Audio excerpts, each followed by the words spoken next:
नमो बुद्धाय. जय भीम. मैत्रिणींनो, धम्म सकाळ. तर मित्रमैत्रिणींनो, आज आहे रामनवमी आणि रामनवमी निमित्त मी तुम्हाला एक स्टोरी सांगणार आहे. ती माझ्या लहानपणची स्टोरी आहे. तर तेव्हा मी पहिलीला होते. मला हसायला पण येते. पहिलीला होते मी तेव्हा आणि शाळेचा रिझल्ट होता. तर तेव्हा मित्रमैत्रिणींनो, असं आमच्या वेळेला म्हणजे अगदी तिसरीपर्यंत संपूर्ण अभ्यास हा पाटी पेन्सिलवरच असायचा. तर झालं, आम्ही पहिलीची परीक्षा दिली. तेव्हा मी होते पहिलीला आणि माझा आबा होता तिसरीला. तर रिझल्ट होता. आता उद्या रिझल्ट म्हटल्यानंतर आदल्या दिवसापासूनच माझ्या पोटात कळ यायला लागली. पोटात कळ एवढ्यासाठी यायला लागली की माझं म्हणजे परीक्षा देखील आमची पाटी पेन्सिलवरच चालायची. तर मग इतर विषय माझे होते बरे, पण गणित विषय थोडा माझा कच्चा होता. गणित विषय माझा थोडासा कच्चा होता. तर एक गणित मी सोडवलं होतं बरोबर, पण दुसरं गणित सोडवताना माझं ते चुकलं होतं.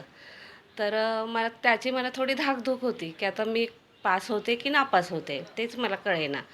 तर आता रिझल्ट आला. मग मी घाबरून मग आईला म्हणाले, आई मला 1 रुपया दे ना. तेव्हा 1 रुपयाला नारळ यायचा. तर मग आईने 1 रुपया दिला आणि मी गुजर काकांच्या दुकानात, म्हणजे त्यांचा मुलगा शैलेश, तो माझा क्लासमेटच आहे. तर मी दुकानात गेले आणि नारळ घेऊन आले. नारळ घेऊन आले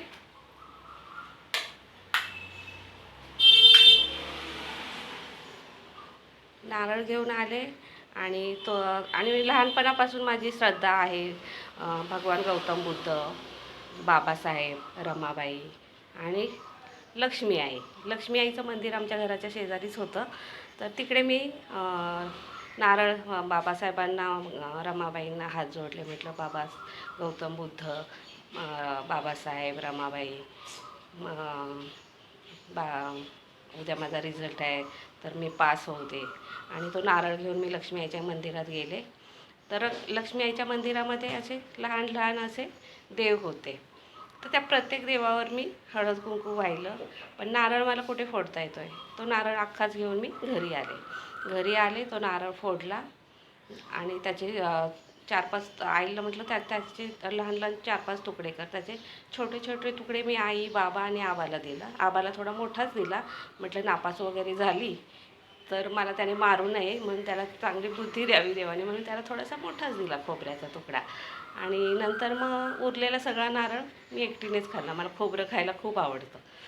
तर अशा प्रकारे दुसरा दिवस उजाडला आणि आबा आणि मी शाळेत गेलो. आबाने त्याचा रिझल्ट पाहिला. आबा पास होता आणि मी आता खूप दिवसांनी मैत्रिणी भेटल्या, तर मी मैत्रिणींसोबत गप्पा मारण्यात दंग होते. तर माझ्या खास मैत्रिणी म्हणजे माझी बबिता, कमल, मथुरा, सुरेखा, पुष्पा, नंदा.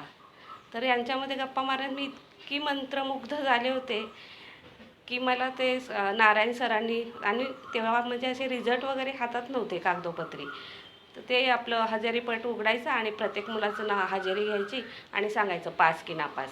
तर मी गप्पा मारण्यामध्ये एवढी मंत्रमुग्ध झाले होते की माझं नाव येऊन गेलेलं मला माहीतच नव्हतं. आणि माझ्या आबाने स्वतःचा रिझल्ट बघून माझ्या वर्गाच्या बाहेर, वर्ग म्हणजे कसला हो, आम्ही लहान मुलं असल्यामुळे, म्हणजे शाळा अशी प्राथमिक शाळा होती, वर्ग होते 7-8, पण आम्हाला वरांड्यात बसवायचे कारण आम्ही लहान ना, आम्हाला काही कळत नव्हतं एवढं. तर आबा तिथे येऊन उभा राहिलेला मला माहीत नव्हतं आणि माझं नाव आलं, मंगल कांबळे पास, हे नाव पण येऊन गेलं, सगळं झालं. आणि सगळ्यांचा रिझल्ट लागला, सगळे आपापल्या घरी गेले, तशी मीही घरी आले. आईने विचारलं, काय झालं, पास की नापास? तर म्हटलं, अगं आई मला माहीत नाही. तर आई म्हणते, असं कसं माहीत नाही, तू गेलीस ना रिझल्ट बघायला? तर म्हटलं, हो अगं आई, पण माझं नावच आलं नाही. तर मग आबाने काय केलं, मस्तपैकी 4-5 बुक्के माझ्या पाठीत घातले नेहमीप्रमाणे. आणि बुक्केच नाही तर माझ्या डोक्यात खारीकही दिली. खारीक म्हणजे अशी 4 बोटाची मुठ्ठी करून अशी जोरात डोक्यामध्ये मारायची. ते बुक्के परवडतात मित्रमैत्रिणी, पण ती खारीक खूप लागते आणि डोक्यात नुसते असे झिंझिणे येतात. तर अशा प्रकारे आबाने मला मारलं आणि मला म्हणाला, आई ती पास झाली, तिचं लक्ष नव्हतं. पास झाली आहे ती. रिझल्ट आणायला गेलेली मुलगी तिथे गप्पा मारते, तर हिला काय म्हणायचं? तर असं आमच्या आबाचा माझ्यावर रुबाब होता. तो आजही आहे. आजही त्याने काही गमावलेला नाही तो अधिकार. आजही तो मला दमदाटी करतच असतो. आता आजारातून मी बरी वगैरे झाली की मला दम देत असतो, कमी बोल, कमी बोल, जास्त बोलू नकोस, असं तसं. तर असं, तर ही आहे माझी लहानपणची छोटीशी गोष्ट. तर मित्रमैत्रिणींनो, आवडली का तुम्हाला माझी स्टोरी? जर आवडली असेल तर नक्कीच लाईक करा, शेअर करा, सबस्क्राईब करा अँड बेल आयकॉनला प्रेस करा. धन्यवाद.